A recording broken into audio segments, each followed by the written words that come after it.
बिस्मिल्लाहिर्रहमानिर्रहीम, अस्सलाम वालेकुम। Welcome to Harvard academy.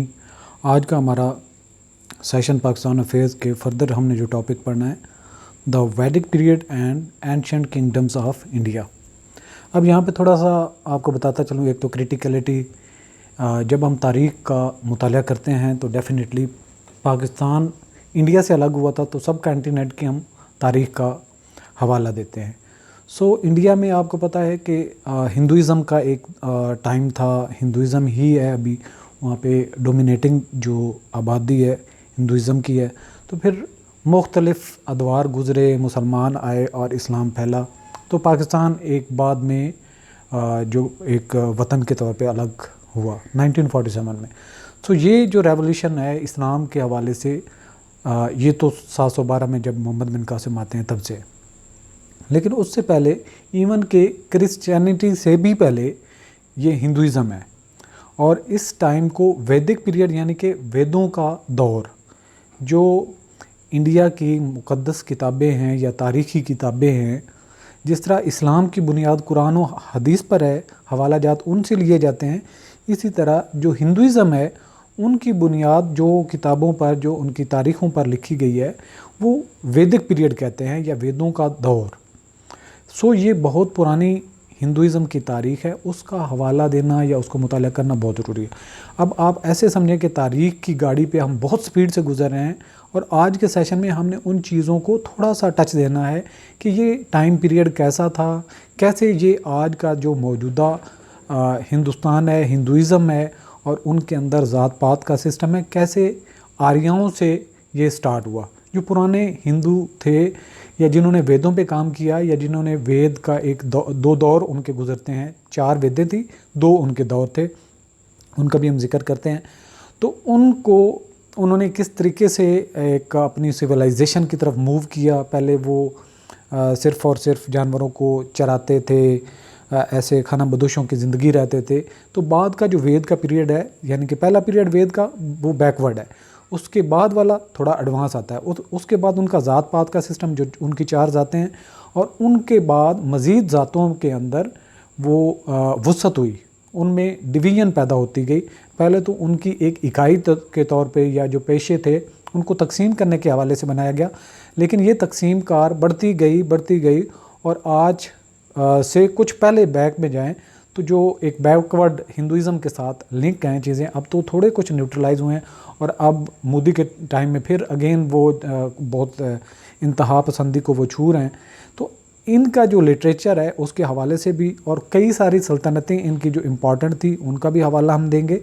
ये हमारा जो आज का सेशन है एक तारीख़ी लिहाज से सब कॉन्टिनेंट की एज अ होल और इवन की ईसाइयत से भी पहले का टाइम पीरियड होगा। इसमें टाइम फ्रेम आपने याद रखना है। वेदों का जो दौर है, 4 वेदें थी, उनका आपने याद रखना है।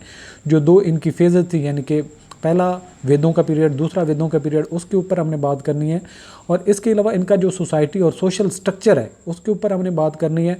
इसके अलावा जो बाद में वैदिक पीरियड है उसके अंदर जो चेंजेस हुई और इनकी जो सल्तनतें थीं, करो सल्तनत एक थी, एक पंचला थी, एक वत्सा थी, और इसके अलावा मगध और गुप्ता की सल्तनतें, ये इम्पॉर्टेंट सल्तनतें थीं जिन्होंने काफ़ी टाइम जो है वो अपना असरात छोड़े।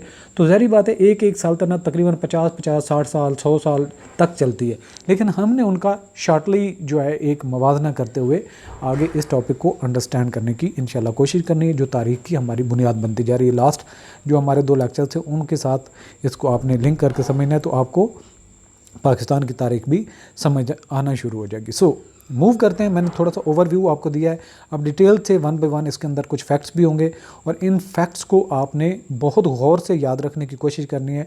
जो इस सेशन की मतलब हमारा लेसन लर्निंग का जो एंड होगा उसके साथ ही आपने क्विज़ की तरफ मूव करना है और उस क्विज़ को सॉल्व भी करना है और अपनी अंडरस्टैंडिंग चेक करनी है कि टॉपिक के ऊपर कितनी आपकी ग्रिप हुई है।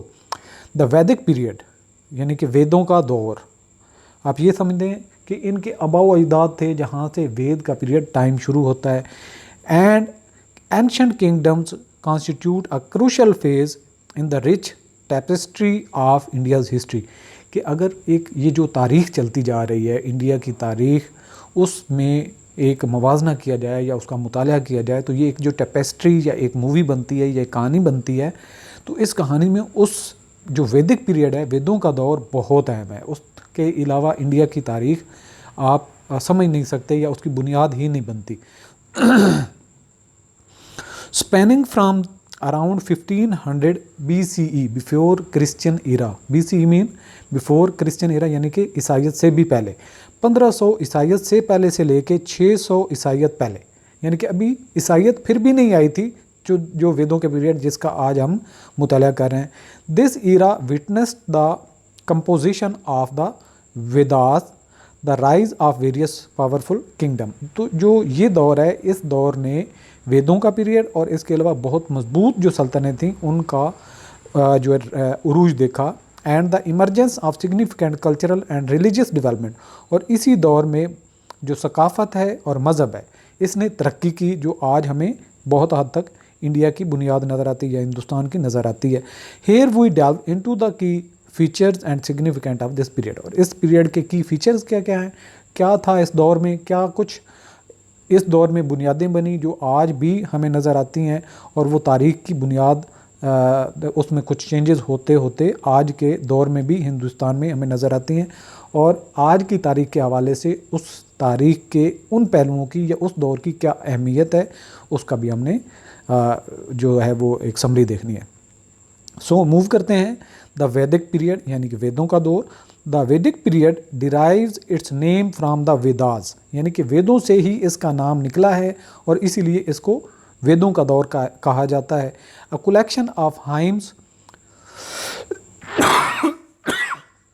Sorry a collection of hymns and rituals. Hymns क्या होते हैं? जिस तरीके से हम अल्लाह की हम तो सना करते हैं, तो ये इंडिया के जो लोग हैं ये भजन कहते हैं उसको, तारीफ़ें करना या भजन, हम उसको हम तो नहीं कहेंगे ना, हम तो अल्लाह की होती है। जो बाकी इंसानियत या जो बाकी एक अपनी उनकी रस्म व रवाज है, उससे मुराद भजन है, जो इंडिया वाले ख़ुद भी इसको भजन ही बोलते हैं। सो मैंने जो हमद का नाम लिया सिर्फ़ और सिर्फ ममासलत के, ताकि हम अंडरस्टैंड कर सकें। तो हमद होती है अल्लाह ताला की ज़ात, वो किसी और के लिए मुख्तस वर्ड नहीं हो सकता। रिचुअल्स क्या होती हैं? रसूमात। तो ये वो किताबें हैं जिनके अंदर इनकी भजन्स हैं और इनकी रस्म व रवाज हैं, that form the fundamental text of Hinduism, यानी कि जो हिंदुस्तान की तारीख़ का एक बुनियाद डालते हैं। These text are written in Sanskrit. और ये भी अगर आपसे सवाल आता है कि जो वेदास हैं वो किस ज़ुबान में लिखी गई हैं, तो ये संस्कृत में लिखी गई हैं। And are categorised into 4 Vedas. इसकी 4 वेदास की जो नाम है, एक है ऋग्वेदा, दूसरी है सामवेदा, इसके अलावा है यजुर्वेदा और अथर्ववेदा। अथर्ववेदा इसको आप ज़्यादातर बोलते हैं। तो ऋग्वेदा, सामवेदा, यजुर्वेदा और अथर्ववेदा, ये 4 वेद्स हैं। The period is further divided into 2 phases. तो ये जो 4 वेदों का पीरियड है इसको 2 हिस्सों में तकसीम करते हैं। द अर्ली वैदिक पीरियड जो कि 1500 BCE टू 1000 BCE तक आता है, यानी कि 1500 से लेके 1000 BCE तक, और दूसरा जो वेद का पीरियड है वो 1000 BCE से लेके 600 BCE तक आता है। तो हम ये कह सकते हैं कि पहला वेदों का पीरियड जो कि 1500 से लेके 1000 BCE तक आता है। तो बाद का जो पीरियड है उसको 1000 से लेके 600 BCE तक जो है वो समझा जाता है या उसको डिवाइड किया जाता है। अच्छा जी, ड्यूरिंग द अर्ली वैदिक पीरियड, यानी जो पहला है 1500 लेके 1000 तक, सोसाइटी वाज लार्जली पेस्टोरल। इसमें ज़्यादातर जो आबादी थी वो चरागाहों से मुंसलिक थी। Centred around cattle rearing and simple agriculture, जो कि जानवर या मवेशियों को चरा कर पालने और ज़रात, सादा ज़रात के साथ मुंसलिक था। The people who compose the hymn and rituals were known as Aryan. और ये जो वो लोग जिन्होंने भजन और रसूमात लिखी या उनकी बुनियादें डाली, उनको आर्यन कहते हैं। And their society was characterised by a distinct social structure within 4 classes. और इनका ये जो आर्यन थे, इनकी जो मुआशरा था 4 क्लासों में तकसीम था। वो कौन कौन थे? ब्राह्मण्स थे जो कि प्रायस्ट्स हैं, यानी कि जो इबादत के साथ डील करते या इबादत के बारे में उनकी ज़िम्मेदारी थी। कश्तरियाज थे जो कि जंगजू थे, और वेशाज थे यानी कि जिसको वेश हम कहते हैं, जो तिजारत का काम करते थे और फ़न के काम जो भी थे, आर्टिस्ट थे या आर्टिज़न का काम करते थे। और चौथी जो क्लास थी वो थी शूदर्स। शूद्रास जिसको, या लेबरर जिनको हम वर्कर क्लास कह सकते हैं, या जिनको हिंदू जो हैं वो घटिया क्लास कहते हैं। इन दी लेटर वैदिक पीरियड, जो बाद का पीरियड आता है 1000 से लेके 600 BC तक, उसकी अगर बात की जाए सिग्निफिकेंट चेंजेस अकर्ड, इसमें बहुत सारी तब्दीलियाँ हुई, यानी कि बाद वाले पीरियड में। जो पहला पीरियड था वो सिंपल जो चरागाहों के साथ और सिंपल ज़राअत के साथ था। तो दूसरा वेद का जो पीरियड है उसको हम कहते हैं society transition from pastoralism to settled agriculture. यहाँ पे एग्रीकल्चर के नए बेहतरीन तरीके जो है वो रवाज पाने लगे, leading to the growth of towns and villages. और फिर खाना बदोशों की बजाय इनके टाउन्स, कस्बे और गाँव जो हैं वो प्रॉपर बनना शुरू हो गए। The concepts of varna evolve into a more complex caste system. ये जो इनका ज़ात पात का सिस्टम है जिसको वर्ना कहते हैं, वो मज़ीद पेचीदा हो गया विद इंक्रीज्ड सोशल स्ट्रेटिफिकेशन। जो उनका माशरा था तकसीम दर तकसीम होता गया। एडिशनली दिस पीरियड सा the emergence of the Upanishads, philosophical texts and explore the nature of reality and self and the universe। यहाँ पे बड़ी इनकी होती है कि जो बाद का पीरियड है इसकी अहमियत के साथ साथ यहाँ पे जो आबादी थी या जहाँ लोग थे वो फ़लसफ़ी पैदा होना शुरू हुए, उन्होंने अकल की बातें शुरू की, हकीकत के करीब होना शुरू हुए, अपनी आप की पहचान की और कायनात को अपने आप से अलग करके पहचान करके उसका मुताला करना शुरू किया। तो ये बाद वाला पीरियड है जिसमें आप ये कह सकते हैं कि इन्होंने काफ़ी तरक्की की वेदास ने। अब आ जाता है एंशिएंट किंगडम का कुछ हवाला दे देते हैं कि उसमें कौन कौन सी बादशाहतें थी। During the Vedic period several powerful kingdoms arose across the India. कि इस वैदिक पीरियड में जो सल्तनतों की तरफ फोकस किया जाए तो कौन कौन सी सल्तनतें थी। इंडियन सब कॉन्टिनेंट, यानी कि जो इंडिया के अब बड़े सगीर का एरिया है पूरा, उसको अगर आप ओवरऑल देखें, these kingdom play a crucial role in the shaping the political, social and cultural landscape of the region. इस पूरे खित्ते की जो बड़े सगीर है उसमें इन सल्तनतों ने सियासी तौर पर, समाजी तौर पर, सकाफ़ती तौर पर और मजहबी तौर पर बहुत तरक्की की और जो नई चीज़ों की बुनियादें डाली, जो कि पहला जो उनका कदीम दौर था उससे उनको जुदा करता है। जो सल्तनतें थीं उनमें सबसे जो पहली है वो है करू सल्तनत। करू किंगडम इसको कहते हैं, located in the northern part of present day India. आज के इंडिया की बात करें तो जो इसका शुमाली इलाका उसमें ये सल्तनत थी। The Kuru kingdom is associated with the events of the great Indian epic. जो इंडिया की जो तारीख़ है या जो उसकी एपिक स्टोरी है उसके हवाले से देखा जाए तो उसका ताल्लुक उससे बनता है। द महाभारता, दो महाभारता का नाम है, उसी से मुंसलिक है ये क्रू किंगडम से। द कुरुक्षेत्र वार, ये इसकी जो एक कुरुक्षेत्र वार जो इस टाइम पीरियड की सबसे बड़ी एक इवेंट है, डिस्क्राइब्ड इन द महाभारता। जो इनकी किताब महाभारता है उसके अंदर इसका जिक्र जो मिलता है, Kurukshetra is one of the pivotal events of the this period. इस पीरियड की बहुत बड़ा एक जो तारीखी एक वाक़या होता है उसके हवाले से याद रखा जाता है। महाभारता में कुरुक्षेत्र का जिक्र, कुरुक्षेत्र एक जंग थी। अब आगे चलते हैं पंचाला किंगडम। इसकी situated to the east of the Kuru kingdom. अगर क्रू किंगडम को देखा जाए वो नॉर्दर्न एरिया की तरफ थी, इसके मशरक़ की तरफ अगर मूव करें तो यहाँ पे पंचला की सल्तनत थी। Panchala was an important centre of Vedic learning. ये वेद के जो इल्म सीखने का मरकज़ था और कल्चर, सकाफ़त का एक मरकज़ था जहाँ पे वेद अपना मुतालिया का या आप ये समझे पढ़ने लिखने का सिस्टम या उनके कल्चर का जो सिस्टम था वहाँ पे इसको लेके चलते थे। It was divided into northern and southern Panchala. तो ये शुमाली और जनूबी पंचला के नाम से अलग अलग थे। Each rule by separate dynasties, और हर एक अलग उसका हुक्मरान था। यानी कि जो शुमाली पंचला था उसका अलग से हुक्मरान था और जो जनूबी पंचला था उस सल्तनत का अलग से हुक्मरान था। इसके बाद आ जाता है वत्सा किंगडम। ये पोजीशन अलॉन्ग द गंगाज रिवर, यानी कि जो दरिया गंगा है उसके साथ साथ ये इसका वजूद था। The Vatsa kingdom was known for its thriving trade. जो वत्सा की सल्तनत है इसको जो तिजारत में नोवेलिटी होती है या तिजारत में तरक्की होती है इससे मुंसलिक की जाती है।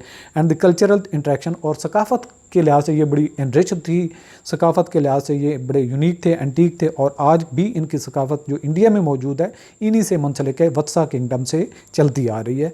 जो आज उनके लिबास देखें, रहन सहन देखें। इसके बाद आ जाते हैं Magadh kingdom, one of the most powerful kingdom Magadh. जो उनकी बड़ी बड़ी सल्तनतें थीं उनमें मगध का जो है वो पहला एक नाम आता है, या ये भी उनमें शुमार होती है। Was located in the present day Bihar, जो मौजूदा उनका सूबा बिहार है उसमें इसका वजूद था। It led the foundation for the rise of the Mauryan empire, और इसी से जो मौर्य सल्तनत है उसी ने सर उठाया और उससे जन्म लिया। And was an important centre for the spread of Buddhism under the patronage of king Ashoka. King Ashoka जो आता है, या बादशाह अशोका, जो एक तारीख के लिहाज से बड़ा एक उसका नाम है, उसकी तारीख आपको लाजमी पढ़नी चाहिए।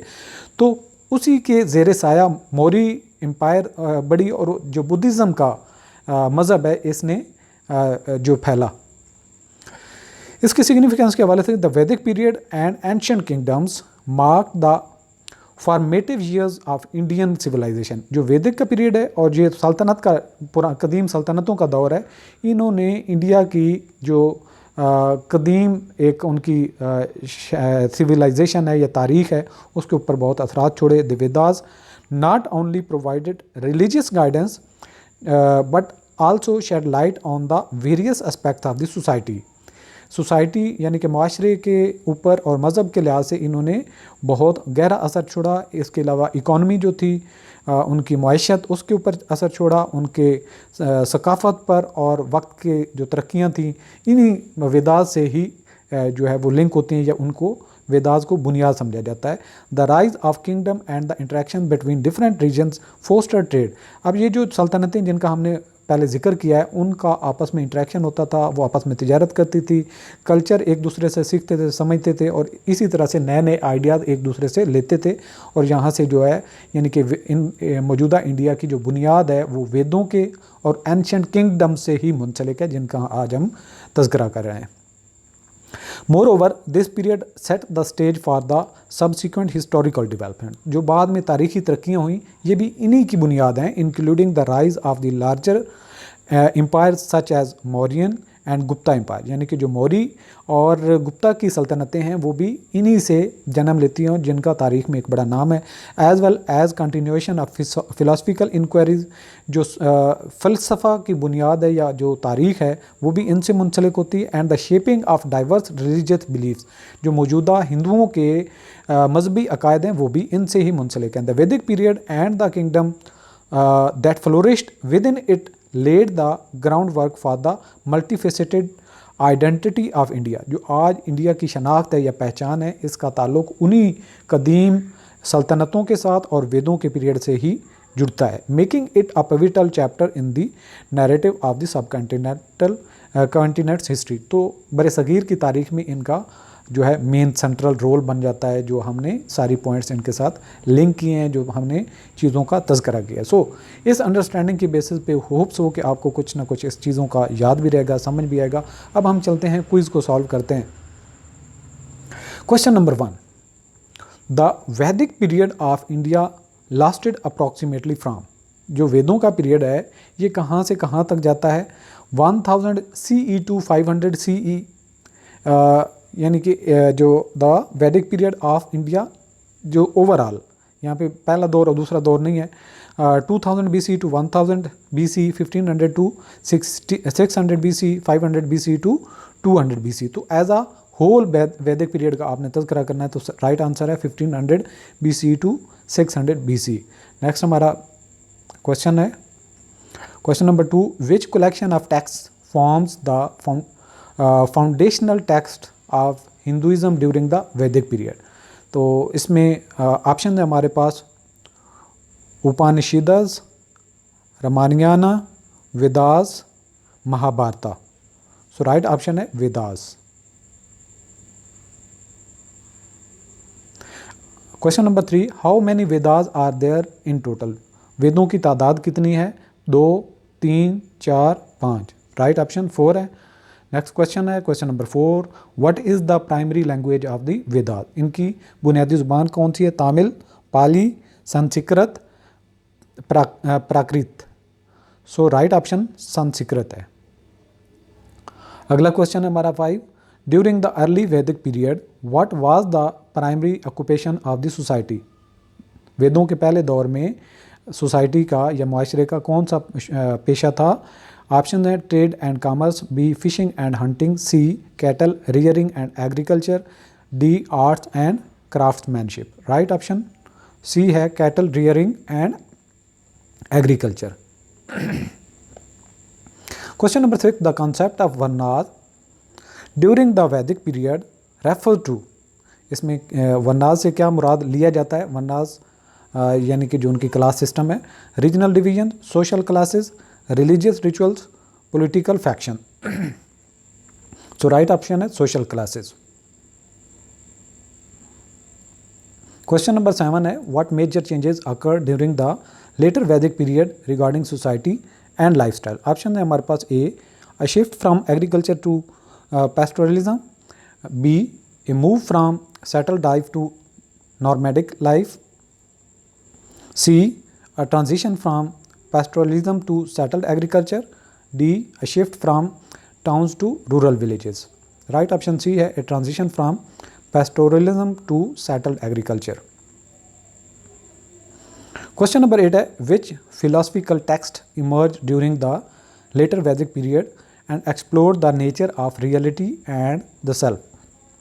ऑप्शन है Vedas, option B Bhagavad Gita, option C Upanishads, D Mahabharat.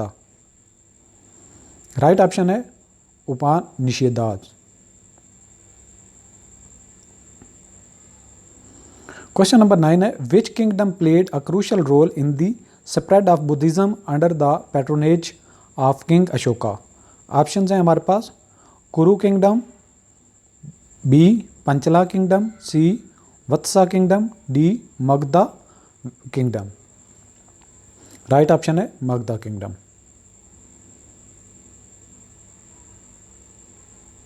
यहाँ पे मुझे थोड़ा सा डाउट है, आपने इसको रिकन्फर्म करना है। आई थिंक सो कि ये वत्सा किंगडम से बिलोंग करता है, लेकिन आपने इसको कंफर्म करना है।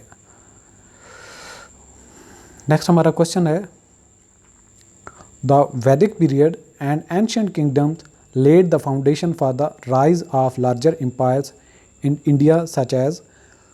ऑप्शन है मुगल एम्पायर, बी है गुप्ता एम्पायर, सी है ऑटोमन एम्पायर, डी है रोमन एम्पायर। सो राइट ऑप्शन है गुप्ता एम्पायर। और यहाँ पे हमारा सेशन एंड होता है। हार्वर्ड एकेडमी के MPT टेस्ट और 1 पेपर की प्रिपरेशन के लिए आप हमारी वेबसाइट www.harvardacademy.com विजिट कर सकते हैं और रेगुलर क्लासेस ज्वाइन कर सकते हैं। ऑल द बेस्ट, अल्लाह हाफिज़।